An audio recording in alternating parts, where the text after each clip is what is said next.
after 8 o'clock this morning. We'll catch up with Adrian Harms. Now, we're hearing how energy bills, we've just been hearing about this in the last half hour, are going to be going up next year as Ofgem has announced its latest price cap increase. And as we head into winter, we're looking at ways to maybe help you save a few quid.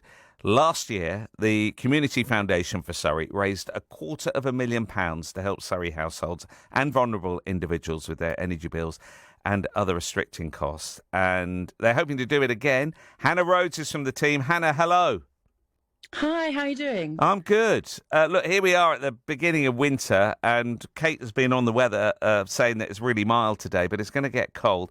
Let's talk about the Community Foundation for Surrey. What does it do for people who haven't heard of it before?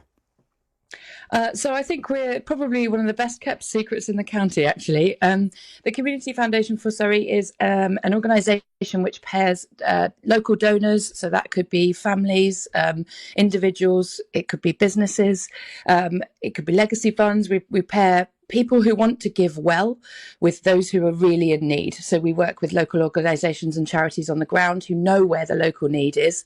And we basically connect people who want to give well with people who really need the help. So, one of the best kept secrets in the county. We only help people in Surrey.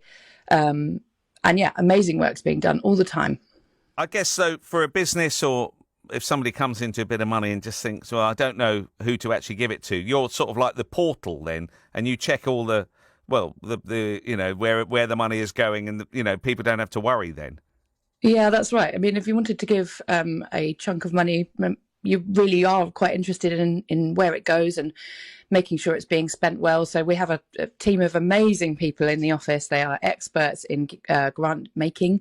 They do all of the due diligence checks that you would want. We make sure that we get end of grant reports in for everything that we do. So we've got some amazing stories to tell because we get to hear all about how the money's being spent. Let's talk about the search for donations, which is probably a never-ending thing for you guys.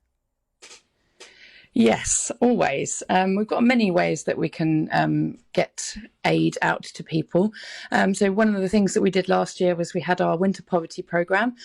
We incredibly managed to generate a total of £239,845, of which 17% was raised by donations from individual Surrey residents. So it's not just big corporates. It's not just, this is normal people giving what they can. In order to make a difference. And then we also received matched funding last year, which really did help. So we awarded £244,496 in grants. That enabled us to support 41 different organisations, over 11 of the Surrey local authorities, and we specifically funded 8 community hubs, 12 food banks, baby banks or community pantries. We gave to 13 energy efficiency advice services and 13 debt or benefit advice services and 2 hardship funds. So it's not just about keeping warm, it's about keeping warm, about keeping fed, about helping yourself, because I think sometimes that's what's really difficult. We want to be able to save, we want to be able to make our homes more efficient. We need advice sometimes as well as anything else. So the breadth of the support that was given last year was incredible, and it's sad that we need to do it again, but it's also incredibly worthy. I think there's some really good work that's going to happen this year, and I'm very excited about it. We've been talking, and we heard the Chancellor talking yesterday about Surrey being one of the best county in the country. He said that, of course, because he's a local MP, but it is surprising that we've got so many food banks and that there is a need. And does it surprise you? Do you actually get to hear the stories of hardship?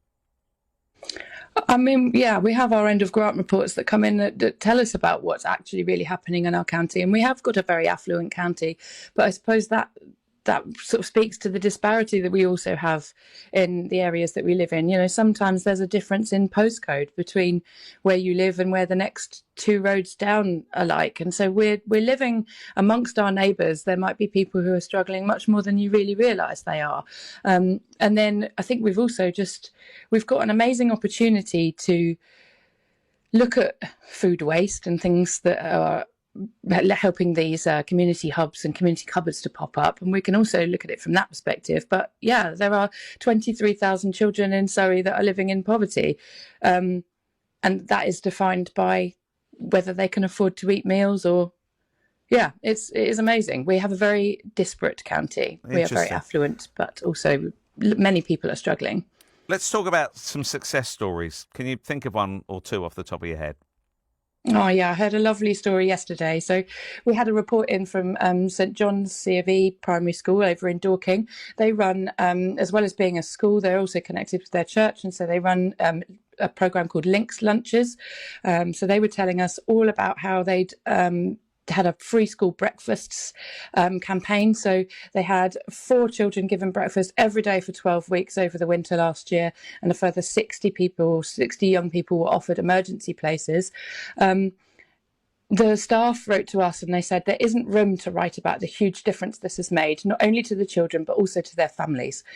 Staff reported visible and measurable differences in the children's emotional well-being and learning throughout the school day. Parents and carers had reduced levels of anxiety, knowing that their children were having at least one good meal a day and being able to have less stress at the start of the school day, enabling them to feel more in control of their lives, both practically and emotionally. And then we have the older residents. They were attending the Links lunches, so they're having a very healthy meal each time, but it's actually the company of others. We're able to give these people a lovely hot meal, but actually it's new friendships that are being built and feeling less isolated and lonely, which is so valuable. That's something about winter. It makes it much harder for our neighbours to get outside. It's dark, it's cold. And we don't want anybody to be suffering in those ways. So we were hearing all about these residents and how it's made a great difference to people who've lived in Surrey their whole lives. Amazing. Hannah, let's give a plug to how people can find you, whether they want to actually sort of come to you and ask for money or actually want to throw it your way. So we have a really simple front door for grant seeking. So we basically have our website, which is cfsurrey.org.uk, and you can go on there and you can submit an expression of interest form, and that unlocks access to all of our funds. We have 87 funds which may or may not fund different projects. So I would encourage anybody who's in need, coming from an organisation specifically, to contact us there. We have a couple of funds that support individual people, but not many. So it's best to kind of have organisations to approach us. But actually, really what we do need is for people to give. On our social media all through today and the next couple of days, we're going to have posts come out about our Winter Poverty Fund. You can find out about it on the website.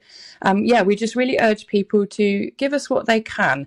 I know that it isn't easy out there for everybody, but if, for example, you were born before 1957 and you were given a Winter Fuel Allowance from our government, and perhaps you maybe feel like you don't need it as much as somebody else, you could maybe consider giving us some, if not all of it. No amount is too small, actually. A donation of any size makes a huge difference. Good talking to you, Hannah. Hope it goes well over the coming weeks from the Community Foundation for Surrey as we try and save you a few quid with those energy bills going up yet again. It's 9 minutes now to 8 o'clock. We're going to catch up with Adrian